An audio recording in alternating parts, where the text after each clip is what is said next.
Hello, this video is going along with lesson 4, so of course you can open up the PowerPoint and follow along there as I go. So we're going to be talking about family roles, in particular with parents and caregivers. Okay, so what roles and responsibilities and expectations they have in their experiences. So if you look along at the student task list, you can see, of course, all the things that you'll be expected to do this during this lesson. I want to bring your attention to the planned field trip or field experience trip that we'll have to Safe Homes Rape Crisis Center that I'm hoping will be on September the 17th. As of today, I haven't heard back to confirm that date, but so I'll be posting things to update you as we go. And remember that the field experience reflection, you can submit that as an assignment on Blackboard. That's due by September the 27th at 1:30. Remember, that's a Thursday, and the 1:30 is the class time. Okay, so following along here with the PowerPoint, you'll see that the roles and experiences of parents, we're going to go through several topics related to that. So starting with nurturance. And nurturance is, of course, one of the most primary parts of a parent or a family's role in a child's life. The child really needs to be taken care of course, in lots of different ways. Human beings have a gestation period that's actually quite a lot shorter than would be necessary for an infant to be independent, like a lot of animals are. You know, if you see, for instance, a baby deer, the baby deer is born, and within minutes they're up and hopping around and eating on their own and things like that. But of course, human infants are a lot different, right? So what they need is to be provided for with basic physical needs of life, and that's just food and water and safe place to stay and things like that. General support, not to hurt themselves and to help them navigate their environment. And something that's really unique about a lot of animals that include human beings especially is loving attention and emotional needs. So attention is something, and loving attention is something that human babies really, really need, biologically need. They don't survive without that kind of loving attention and addressing emotional needs. Something else that would be notable is that the caregivers that provide nurturance to children demonstrate certain or provide certain aspects of what a child needs, and empathy is one of those things. That has a lot to do with loving attention and emotional needs, of course. Empathy is seeing inside the other and experiencing, or at least knowing, what their inner experience is like, their kind of private emotional experience. So caregivers provide that for children when they're effective nurturers. They provide predictability. So predictability means that the baby learns, or the child as they grow, learns what to expect in the future, in the very near future. So when they walk into a room and they see it arranged a certain way, they begin to pick up on what's probably going to happen next, or what they can be prepared for. Responsiveness, of course, is a dynamic thing, so a child reacts in a certain way to a situation, and the caregiver responds accordingly that fits that reaction. Emotional availability is being willing and open to enter into emotional space. That could be one way to think about emotional availability. A sense of well-being, that's something that is more an atmospheric thing, so having a sense or a general feel that the home that the child is in is imbued with or contains a general sense of it's okay, things are all right. That's a sense of well-being. Maslow's hierarchy of needs is, of course, a really valuable tool when discussing development, and it's a nice way of thinking about how to kind of climb the ladder of more and more complex needs, starting with physiological needs, of course. Safety, belongingness, love is the next kind of stage of necessity. Self-esteem, and then as a child continues to grow, self-esteem moves more into what Maslow coined the term self-actualization. So becoming what one is in the most fullest sense that they can. Okay, family systems theory is an important topic here. And as it relates to teachers and other caregivers of young children in different environments, there are really 6 characteristics of the family as a system that's an interactive and dynamic system that's relevant for teachers and other caregivers. So boundaries, roles, rules, hierarchy, climate, and equilibrium. So there's some more description of these in the PowerPoint there. And you can notice that boundaries, of course, don't always have to do with physical boundaries. They're much more relational boundaries of how close or far away or how near or distant different people are in the same system. Roles are really important, and they're usually not all that discussed. So people fall into roles, usually that they're sort of taught and they're exemplified for them, but it carries the family system through into thriving when roles are appropriated accordingly to people's capacities and abilities and things. Rules are both unspoken and spoken rules, of course. Some families have lists of rules, posted up places and things like that, as do teachers, of course, very, very, very often in classrooms. There are also things that aren't said or aren't spoken that are just as expected in rule form as anything else. Every system has a hierarchy, and the hierarchy in a family is usually something like the parents or grandparents. In a classroom, for instance, the hierarchy would, of course, go straight up to the teacher or whatever caregiver is there. Climate goes back a little bit to something like that sense of well-being, the general feeling of the environment. That's a physical environment and the emotional environment.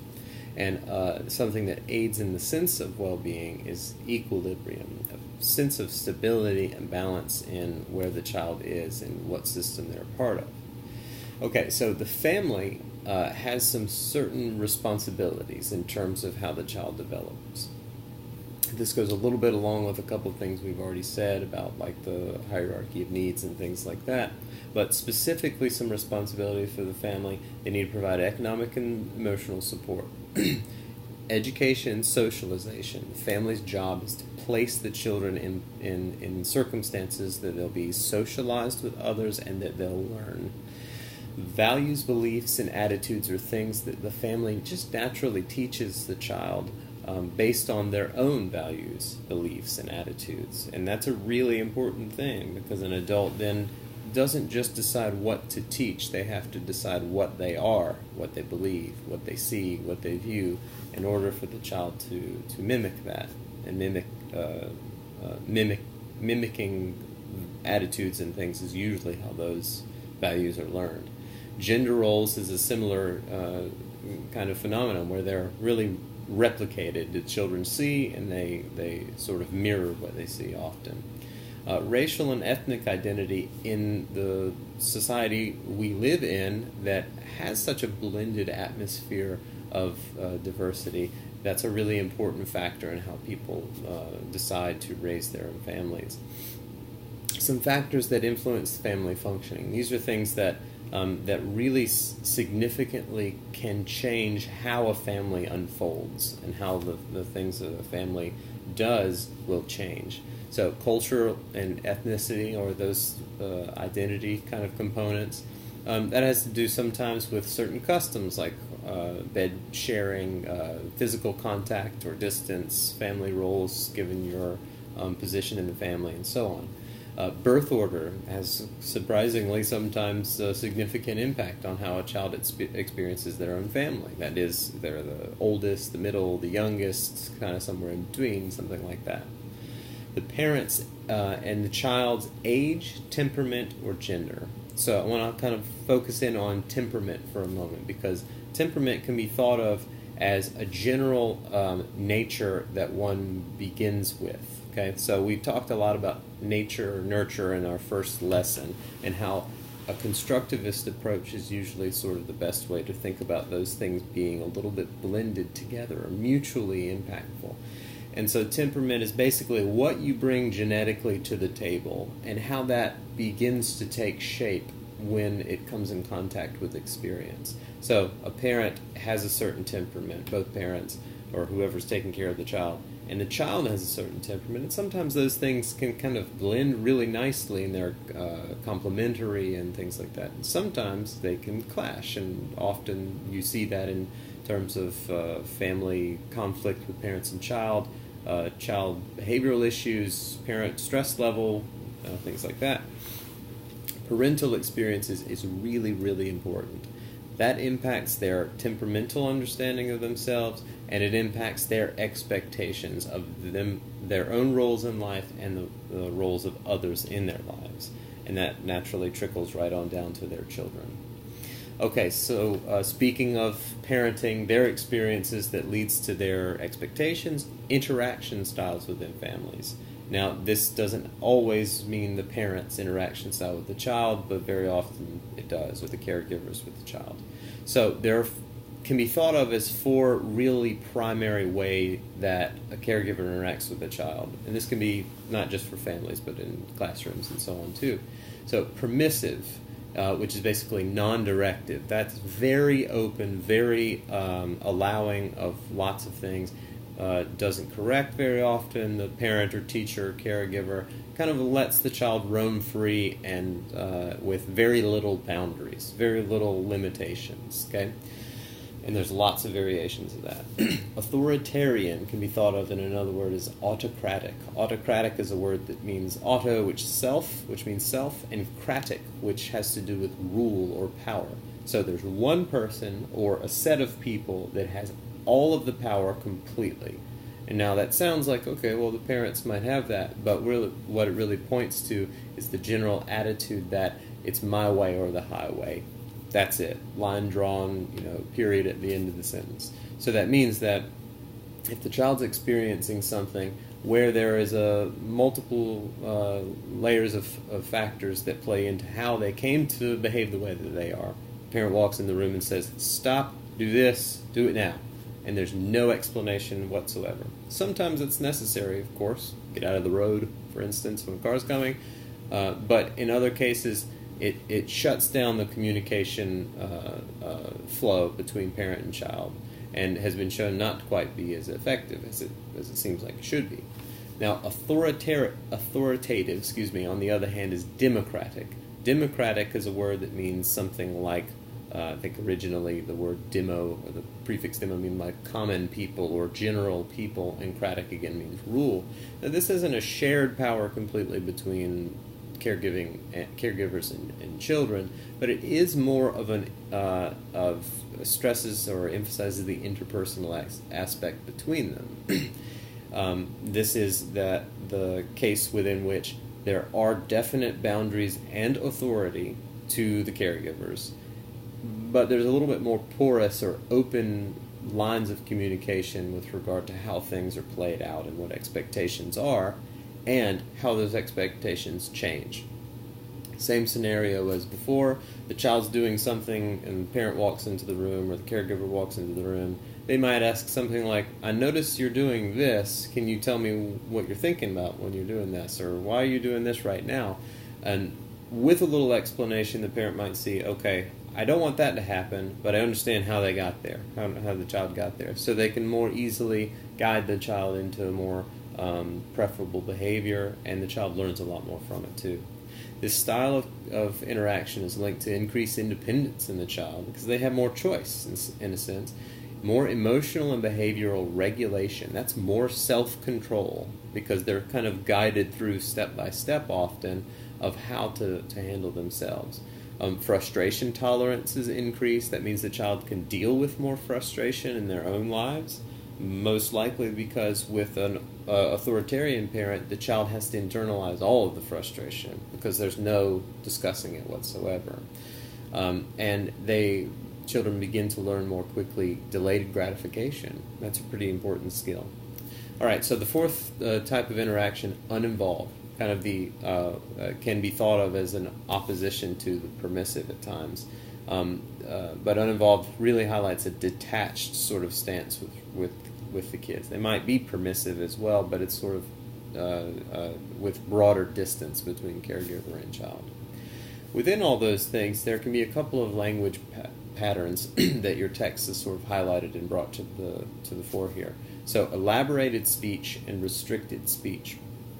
And you can kind of think of what those two things might imply, but it's really important to note that in some of the studies that are cited in your textbook, more parental talk, that's caregiving talk, teacher talk, more elaborated speech in a child's life from the adults in their lives is increased to higher IQ and is linked to increased IQ and higher academic success. That's very, very important.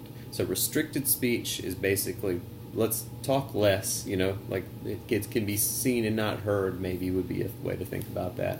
And the parents don't interact or engage in the child with speech as much. That's a very important thing to take note of. Okay, so focusing in on family experiences. When we say experience, we really mean based on things that, based on the five senses and how those senses are perceived. Okay, so you can think of it as kind of like having 6 ways of knowing your 5 senses, and then the way that your mind makes sense of all those senses. That creates a foundation for their communication patterns later in life.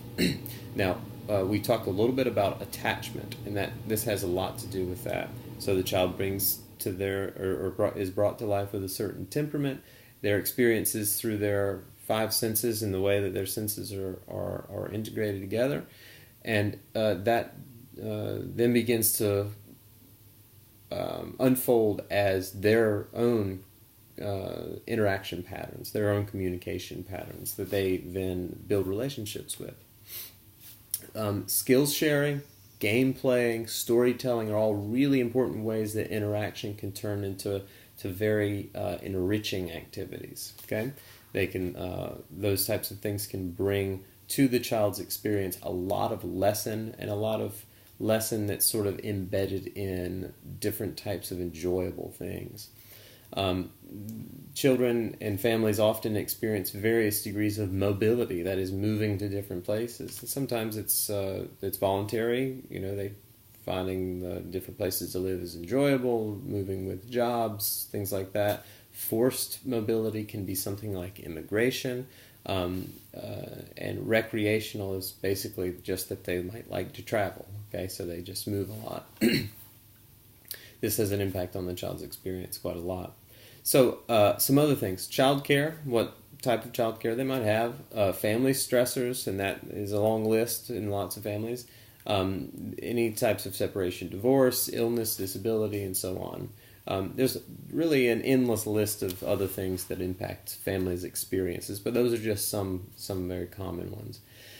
There's a very useful table in your textbook, table 4.2 in chapter 4, and outlines a few risk factors of families. A couple of examples of, like, if the family has 4 or more children, if the mother was a teenager when she gave birth, things like that, lead to predictably higher risk in the child's experience overall.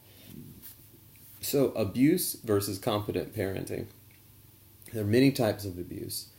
Abuse is difficult because it's really hard to distinguish at times where the line of abuse is, but in general you can say that there's a few types: physical abuse, emotional, sexual, neglect, and those all can interrelate. There's often more than one happening in the home if there's abuse happening at all. Something that's encouraging: parents being educated about abuse has been shown to be very helpful in helping break the cycle of neglect and abuse. So the way that cycles work in those families, as we talked about, we learn a lot, given our temperament, from our experience in our family. And if our experience of our family includes abuse and neglect, the chances of us making that a part of our parenting life is way up. It jumps up quite a lot. Okay, so on the other side of that, competent parenting that involves empathy and provides appropriate nurturance for the child's experience, those cultivate certain things as opposed to abuse. Attachment, and that means secure attachment. We've discussed that a little bit. Increasing the child's self-regulatory skills, ability to control themselves. Affiliation, that means that you have a sense of belonging in the group that you're in the family group that you're in. Awareness, tolerance of others, respect of others. These are all things that are cultivated through competent and empathic parenting. So those are all really important traits to bring to life. Okay, so we've gone over some of the aspects of parenting experiences and parenting roles. This week, for your practice and demonstrate portion of the lesson, I'd like for you to take that time, and instead of doing alternate assignment, I want you to really dive into making sure that your research paper, topic rationale, and bibliography are up to speed and ready to be submitted by October the 4th by 1:30. I've have the rubric for that assignment up on Blackboard, so you can double check it to make sure it's in good working order before you submit it. Also, remember to submit your field experience reflection on Blackboard, and also begin to design the interactive, age-appropriate, and family-friendly activity for the Ida Thompson Fall Festival.